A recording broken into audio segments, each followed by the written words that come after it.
Reyes with a spin. The handoff. Kenny Williams misses it.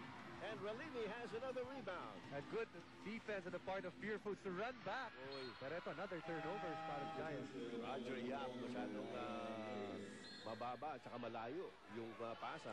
And he says, mea culpa. 4-0 sa kasalukuyan.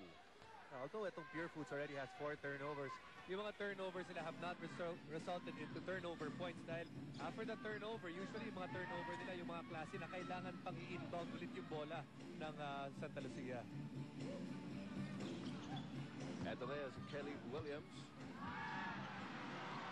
Walang lugar eh. Andun yung Relimi. Very intimidating presence. Si Reda Relimi. As Kirby Raimundo misses it from the side. Ito si Denop Miranda. Both teams, matipid ngayong araw na ito sa puntos. Oh. Well, lalo na Santa Lucia.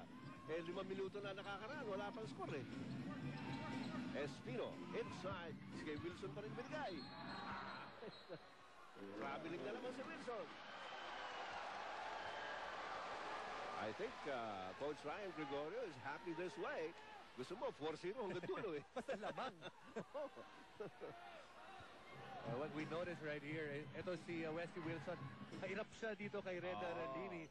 He has to find ways to get himself in motion. You know, big guys, one of the things they hate doing is having to move around. As ito, James Yap picks up his second foul, and both of them offensive fouls. Correct.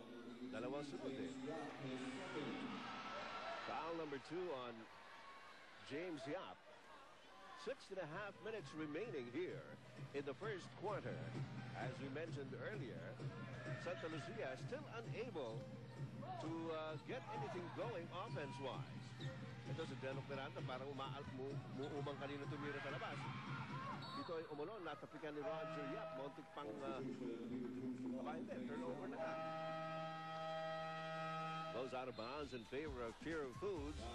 Score natin, 4-0, kahapon pa. At tuloy-tuloy pa rin sa 4-0 with 6 minutes and 14 seconds remaining. We have a timeout. We'll be right back.